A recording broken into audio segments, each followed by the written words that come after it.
now I'm delighted to introduce our second roundtable on life sciences transaction trends. And to host that, we have the founder and CEO of BioUp, Elsie Boglioli-Hoffman.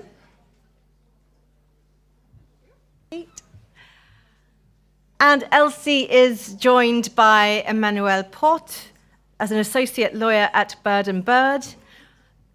From Desha, the vice chairman Alain Decombe, and a director of Rothschild & Company, Antoine Kalouf.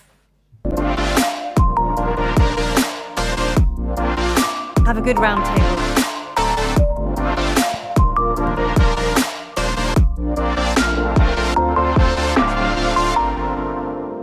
Can you hear me? It's working? Okay, great. So hello everyone, very happy to have you here.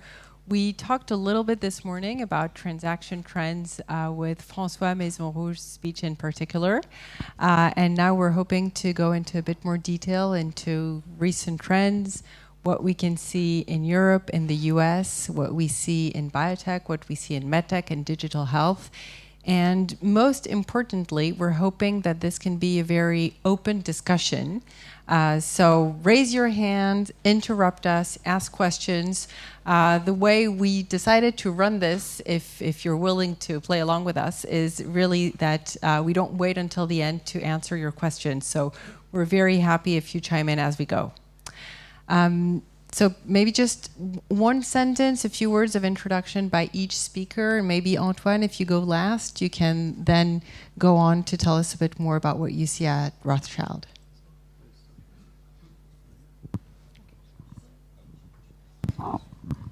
So very nice to participate to this roundtable. I'm Emmanuel Porte. I'm a partner at Bird & Bird. Bird & Bird is an international law firm specialized in life science, and I'm personally specialized in corporate.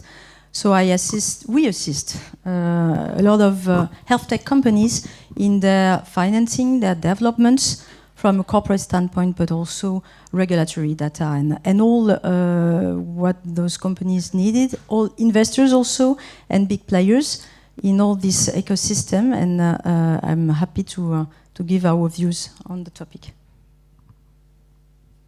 Hello. Yeah. Given that Emmanuel and we used to work together will speak as a lawyer, I'm Alain Decombe. I'm a partner at Descartes. I've been in the transactional part of life sciences for more than 35 years.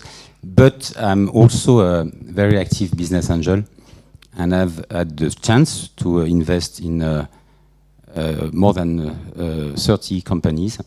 So I will share with you my experience as a business angel, talking about the trends in this emerging market, at least regarding France.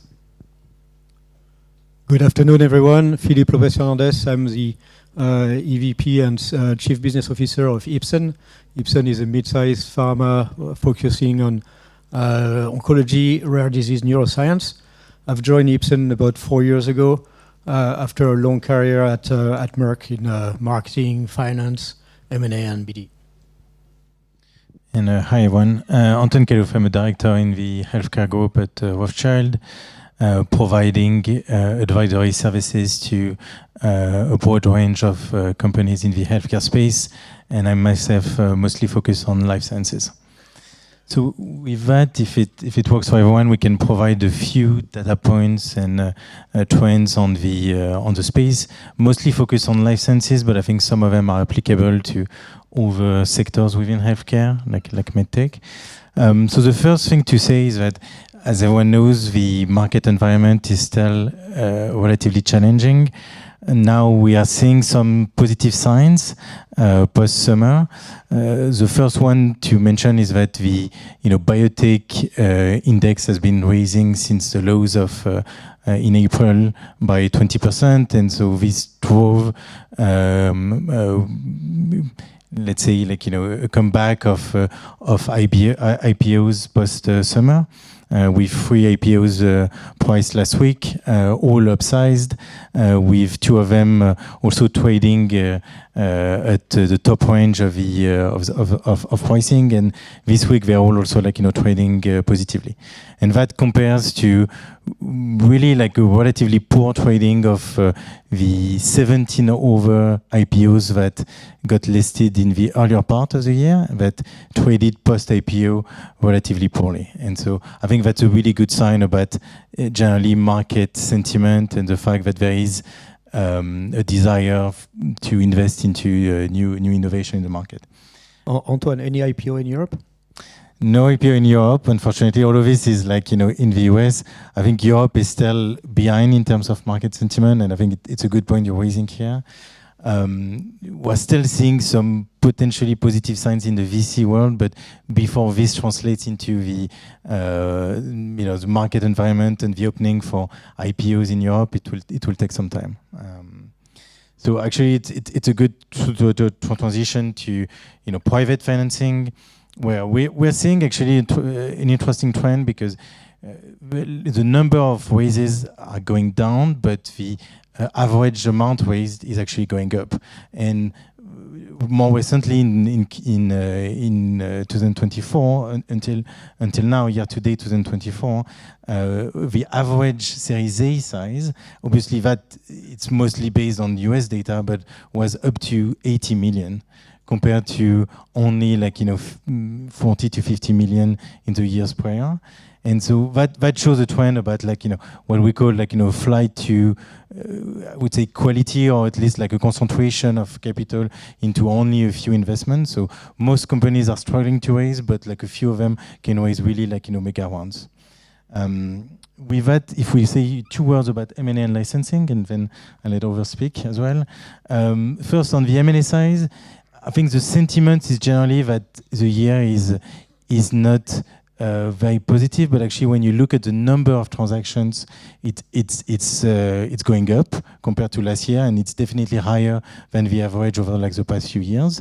The deal value is down because we've not seen any mega transaction, the likes of Cgen or Mirati or Caruna or some of these transactions that happened last year, that really change the picture from an image perspective, but at least fundamentally in terms of deal volume, we're on a positive trend, and the drivers of more M&A are positive generally. I think it's about 250 billion of sales that are going to go off patent soon, and pharma is basically has a need for knowing that.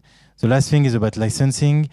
There is a continued declining trend in the number of deals licensing since 2022. I think that's partly driven by P&L constraints in the pharma space, as well as declining success rate clinically. Now, having said that, we're also seeing a higher average upfront payment per deal, which also shows that basically if there is less deal, at least people are willing to invest significantly for differentiated science. Thank you. Just maybe a comment on that. I think you mentioned this notion of flight to quality. I think what others also call it is you have the haves and the have-nots, and I think one of the issues of this is it can be based on the quality of science, but it's also, in particular in the US, based on a number of codes. Do you have the right key opinion leaders? Are you coming up of the right university? And this maybe makes it more difficult for our European companies to compete. And in particular, there's this positive trend, and the market is waking up. I'm not sure we see it as much in Europe yet. And so I'm curious to hear, Emmanuel, what's your view? I know you participate in a lot of financing rounds, in particular some early stage companies. Is the market out of the woods, or how are these deals happening? Well, to be honest, the market is really difficult. So we all hope that it will, this trend, positive trend, and there are signs of recovery, definitely. But it's true that this recent year, and despite what we've heard at JP Morgan, I think that you've heard that the recovery is not here right now. So this year has been a month of struggling for a lot of companies. So it's really for the best to come and to emerge from this Death Valley. There are either early stage rounds, seed financing is still there. For the best, there are still large rounds which are significantly less large than before, obviously. And in the middle, we, as lawyers, we see that there is a real urgency for some companies, and it has been said this morning. So there are companies who are really supported by their investors, which is a real sign also of the, I would say, vitality of the investors who sustain their portfolio. And we are working a lot. So the companies are working a lot with their own investors, trying to find also new entrants, because some historical investors do not want to bridge if there is no new entrant, which is a bit contradictory sometimes, because a bridge normally should be done internally in order to pass the, I would say, the winter, the summer also, in order to get more data and then to be more attractive for the next financing round. So we are dealing with a lot of bridge financing, which are really, really tough to overcome. So a lot of discussions between investors, obviously, and severe bridge financing from a legal standpoint and financial standpoint. Valuation are really challenged, obviously, in preparation for future rounds. So there are tough discussions around ratchet mechanism, pay-to-play, and renegotiation of all that what has been designed in the past. So sometimes it's really severe for the early birds that came and that sustained the company, but it's a condition for pacing through these difficult times. And for creating value. So we see a lot of complexity. The deals are very long. In the past, we were around 4 to 6 months maybe to do a financing. Now it's more 9 to 12. So obviously, if you do not have the cash reserve for that, for overcoming that, it's really difficult.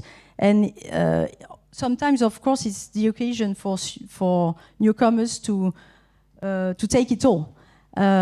So difficult discussions, and of course, for the managers, it's sometimes the time to be replaced by investors, because they do not overcome this situation.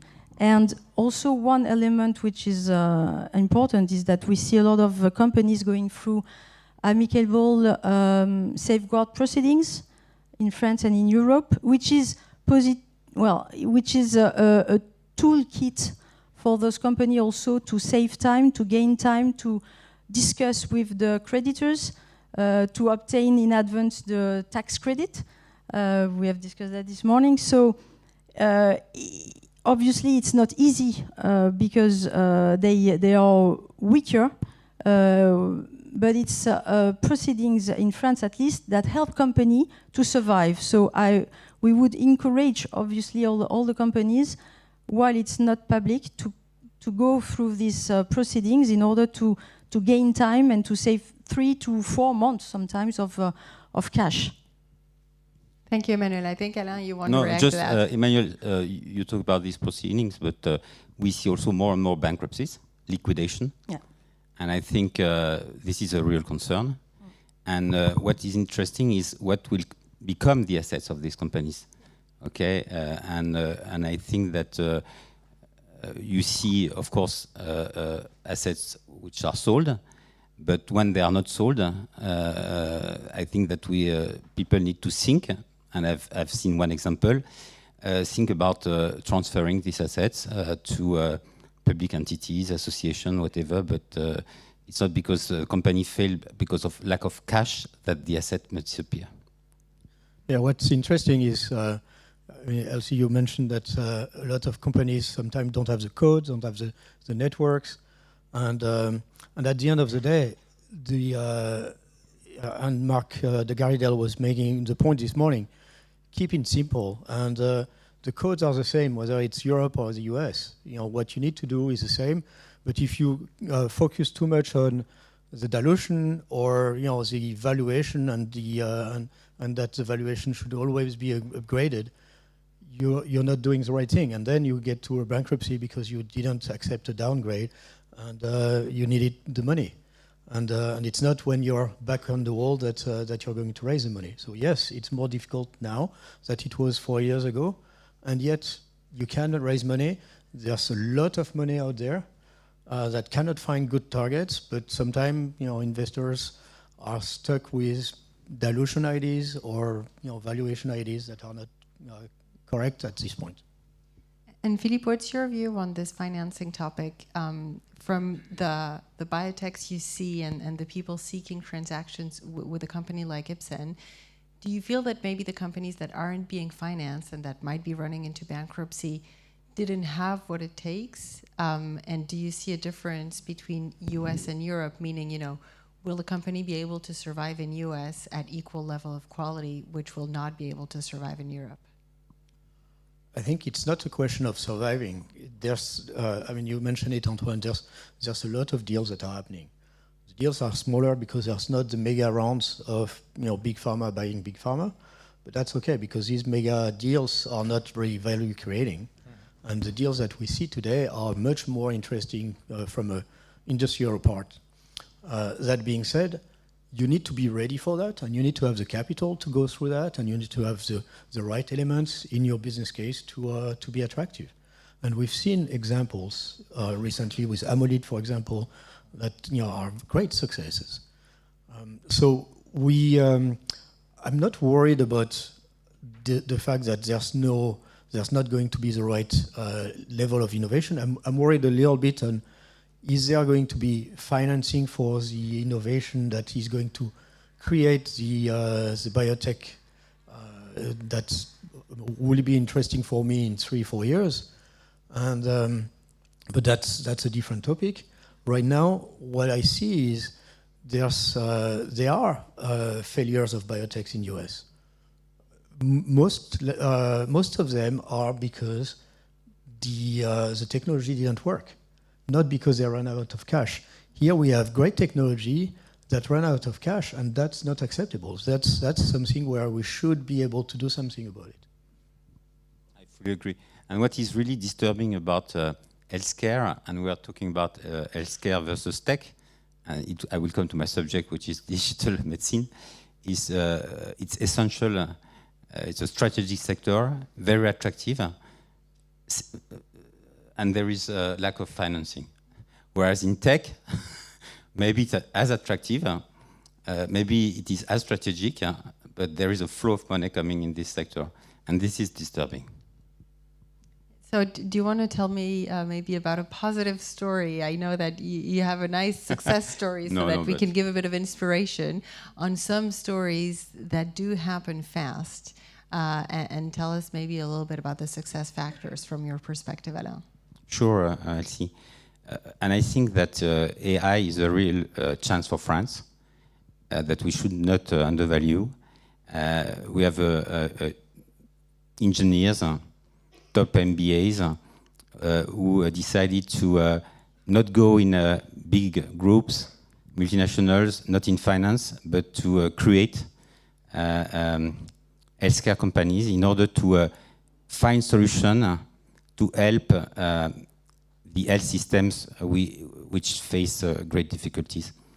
And I think that these engineers, it will take time, but we have seen so many companies emerging. And one example that which is a success, and the press relay this success, is Sonio, a company created by Cécile Brosset.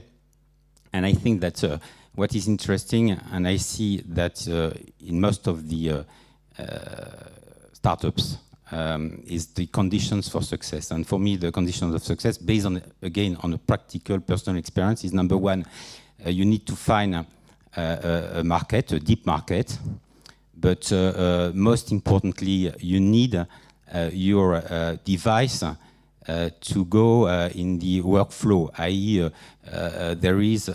there are clinical practices, and you cannot change these clinical practices. You need to come with a tool which give more efficiency, more safety, to convince the health professionals to adapt their clinical practices. So this is number one. Number two, which is essential, is the fundraising. You need to really have a calendar. You need to be disciplined, and you need to be consistent with your business plan. So the financing is essential as all companies. Then after the management, of course, and I would say that the management is the key driver of success, because you could have a very good tool, but if you don't have a successful management, this will go nowhere. So you need to have a strong management discipline, and more importantly, you need to have a management with, I would say, communication and recruitment skills, because in this digital medicine sector, it's a mix of tech, and healthcare, and you need to find a good team, and this is very important that the management has these recruitment skills. Then people will not be happy. French people will not be happy, but you need to go on the US market immediately. I mean, the only successful so far French startups in this digital medicine sector are those like cardiologs or Sonio, which where the CEOs establish a presence in the US or move to the US very rapidly, because it's the largest market in the world, and in order to develop your company, and in order to be attractive, you need to be strong on the US market. I'm not saying that Europe is of no interest, Asia is not of interest, but US is number one by far. Then after, you have to think about the payer, the reimbursement, which is if you sell something and nobody pay for it, it's a problem. So you need to address the reimbursement as soon as possible. And if you have, sometimes you have places with inefficient reimbursement, even in the US, but if you have a breakthrough, if you have a tool which makes a big difference compared to competition, then after you can play also and find people who are ready to pay for your device. So it's not because you have an inefficient reimbursement that you lose and you cannot move forward. And finally, I would say that you need to think from the start about the exit, and the exit are the companies which one day could purchase your startup, a growing startup, and you need to build relationship, and you need to, as people do in biotech, you need to do a roadshow, not the same type of roadshow, but you need to go and visit people. These are, according to me, the conditions, some conditions to success. I would.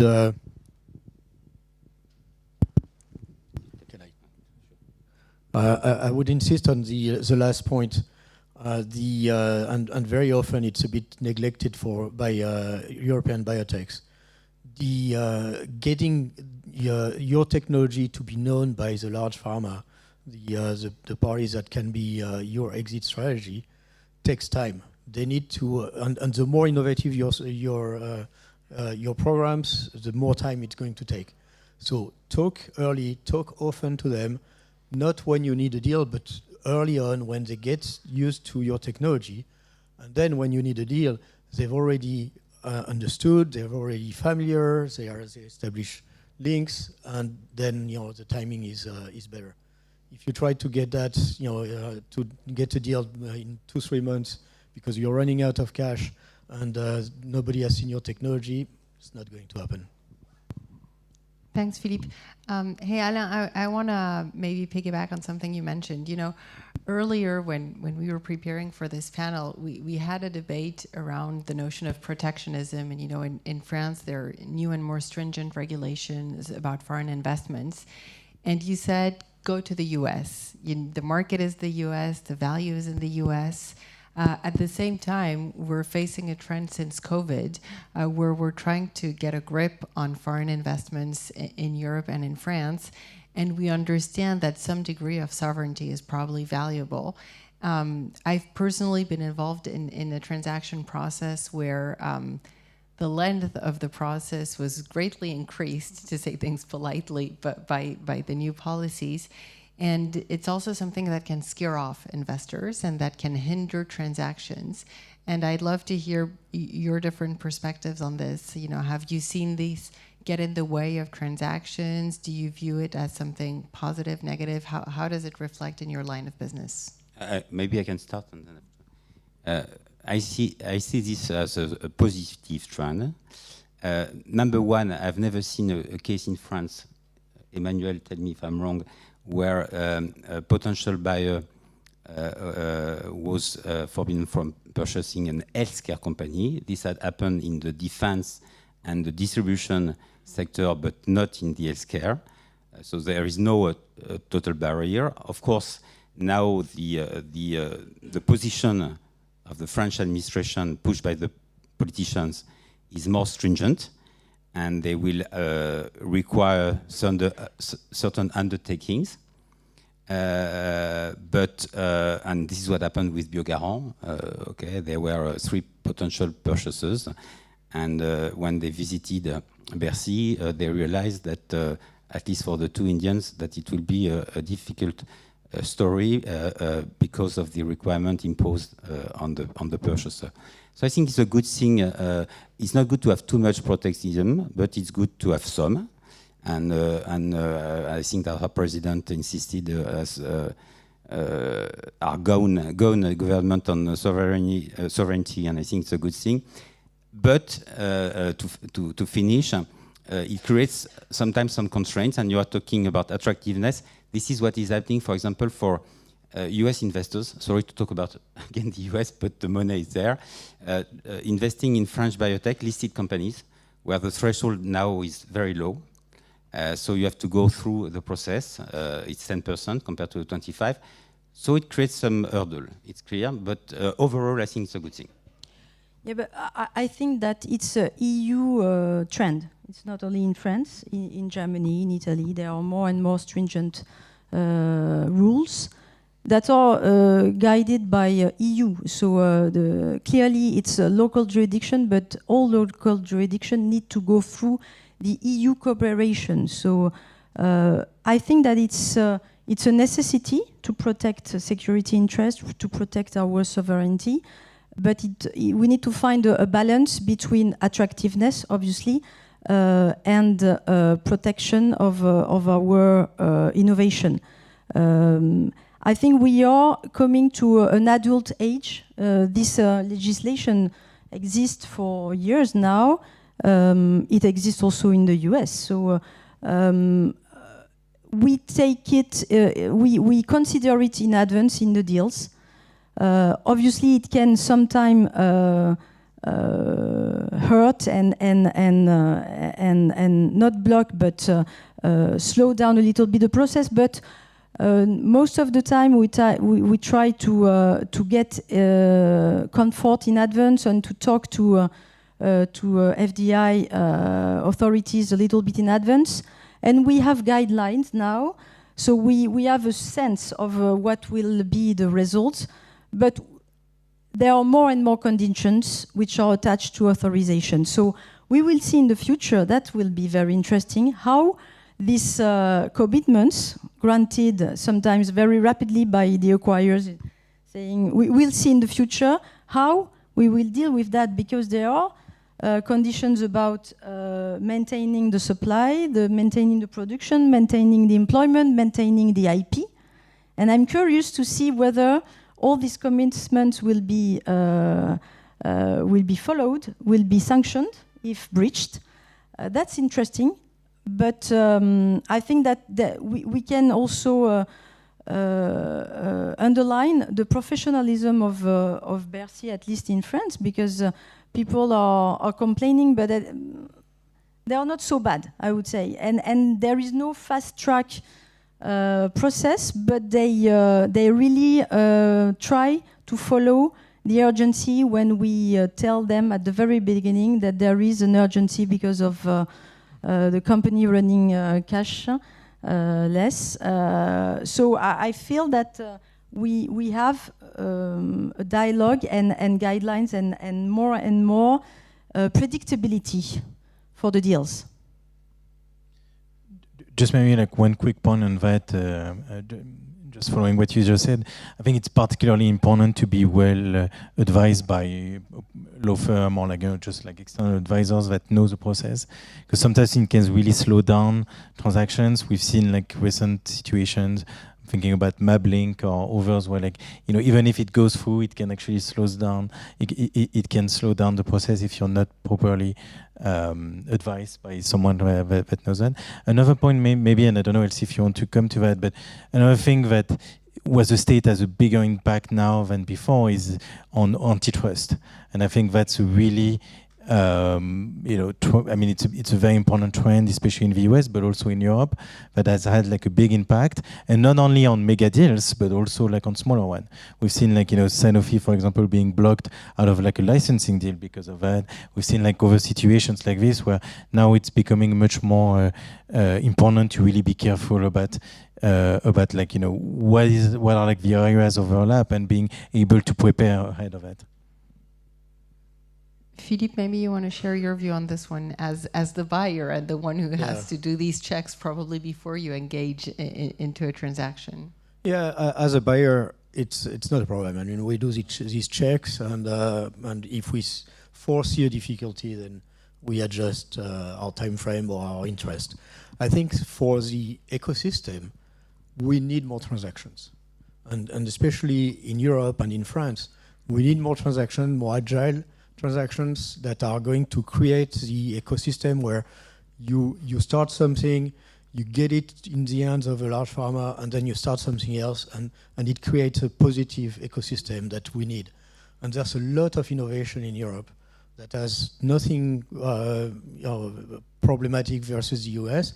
The only thing that changes is two things. First, we tend to be a bit shy on how much money we want to raise and how fast.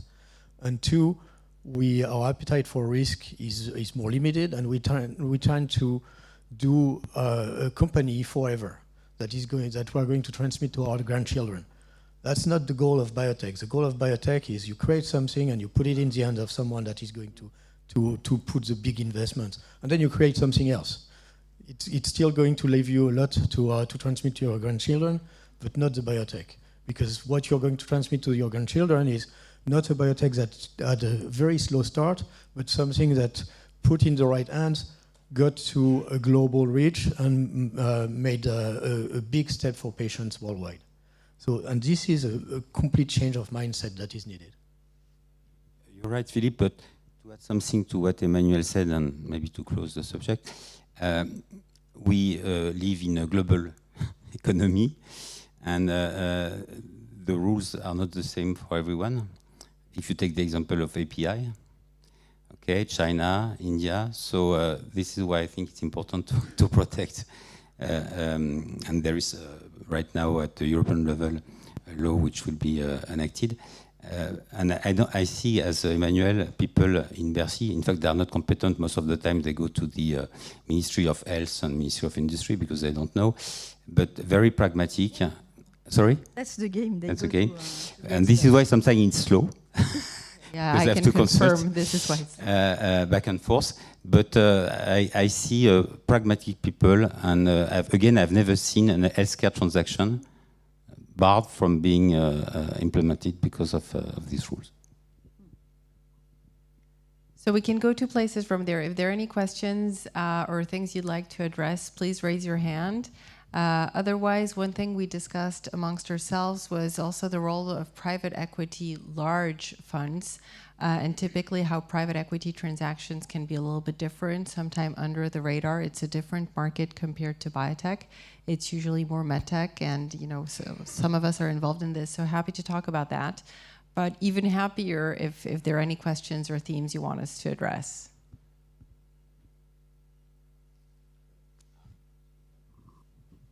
Hi, Elsie. Hi, everybody.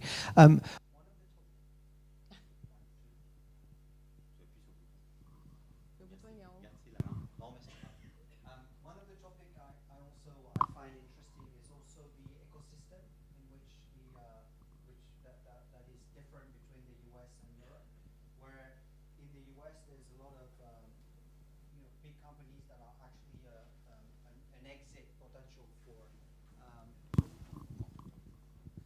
an exit potential for the startups, and this is also one of the reasons why European startups are going into the US, is because not only there's a market, but there's also an exit potential. Whereas in Europe, it's less likely, and there's less players that are playing that role. And I was just wanted to have your view on that, and if you see that evolving in the future, and because we are, I think, lacking that sort of dynamism of the European companies to be a potential exit for the startups. There are a lot of European companies that can be exit. I mean, AstraZeneca bought Molit. There's Roche, there's Novartis, there's Boehringer, there's Novo. There's in the top 10, I think there's at least 4 that are European companies. So it should not be a problem. The problem is to address these companies in the right way, and to really get your technology to be known, and to think about the exit. I mean, it's what you were saying at the beginning. Think about your exit early and prepare it. Prepare it with enough cash to get to this exit. Prepare it with getting people to know you, to know your technology, not just before you want an exit, but way in advance. Philippe, you're right, but you talk about pharma. When you see the medtech, it's much more different, because all the majors are in the US, and it's difficult not to be sold to a US, to a J&J, a Stryker, or whatever. But I think in that regard, we've seen like US buyers as well coming to Europe to buy out science. I mean, I think we live, to your point, in a global market. I don't think there's any borders in terms of exit. There is a little bit about IPO, because the European market is closed, while like on the Nasdaq it's easier to do an exit. But even then, it's possible for European companies to get there. There's a few things to go through, but I think it's still possible. I think another point about to your point about just being able to be aggressive early on and thinking about exit, it's also planning for the worst case scenario, because sometimes we see companies really planning for, if everything goes well, I just need X million of dollars, and so I'm just going to plan for it because I don't want to get more dilution. But the problem is that sometimes you get delayed, sometimes you have to just pivot toward another indication, so on and so on. And it's when you manage to just dilute yourself much more initially with more money, get potentially more investors in that can support you, and then you're able to just be more resilient over time. And maybe something that is missing maybe in Europe is this capacity to consolidate. There are, at least in France, too many small companies, and we would maybe benefit in mergers of small companies to become mid caps, more attractive for the big players, and showing also more resilience. Bigger. Sometimes that's the difference also when we are talking with international investors. They want the company to be more ambitious. But you cannot be ambitious if you have only one product, unless it's a blockbuster, future blockbuster. But if you have more elements in your pipeline, if you are sustained with other future products, and that goes through consolidations and mergers. I would disagree. I think there's not enough actually small biotechs, and I'd rather have more small biotechs with a very straight focus. Yeah. But there's too many that are underfunded. Yeah. And basically, and they completely underestimate the distraction that it takes to fund. So they do a 3 million fundraising every year, and they spend 9 months of the year doing the fundraising, and then 3 months working, and then they're back to the fundraising table. But Philippe, I will disagree as a lawyer, helping my friend Emmanuel. I will disagree with you. No, because it's true for the biotech, but for the medtech it's different. And this is where private equity does a great job with the build-up and the consolidation. And I also want to disagree from another perspective, but it's good that we all disagree. We said we would disagree. It's, you know, as a European biotech and working with a number of biotechs fundraising, we very frequently get US investors tell us, oh, you should raise more, be more ambitious, try to raise 80 million. But if we go to investors trying to raise 80 million, people sort of, you know, raise their glasses and say, who are you to think you're going to raise 80 million? Because you are not a spin-off of UPenn, you don't have worldwide KOLs on your founding board, and you weren't created with 2.5 years of very expensive preclinical data that you've been able to build for free in an academic lab. So I think some of the companies we have here want to be more ambitious and definitely should. And they need to have this ambitious transaction mindset. However, in the way the companies are created and in the route even pre-incorporation and stealth mode, we don't always have the same tools at hands, basically. I agree with that, but I think there's a middle ground between 3 million and 80 million. There's probably a middle ground. I think we have 15 seconds left, which means half a question or a very fast question. And otherwise, I think we can close now, because if we launch another topic, we're going to go over time.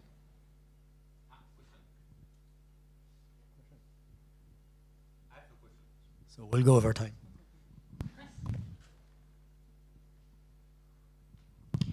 This is more of a validation than a disagreement. Susan Finston in soft launch of ANC Bio without those vaunted advantages, but hopefully with enough.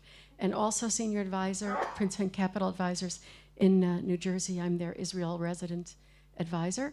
I think that what I try to keep in mind is that I can own 100% and sit in my room alone, or I can enjoy being diluted and realize that the sum is greater than the parts, that you work with others better than alone, and it's always better to own a smaller part of something that's worth a lot more than to have the absolute control and ownership of something that may be ending up very little. Valid comment. We all agree. I think that's a very good closing statement. Thank you very much indeed.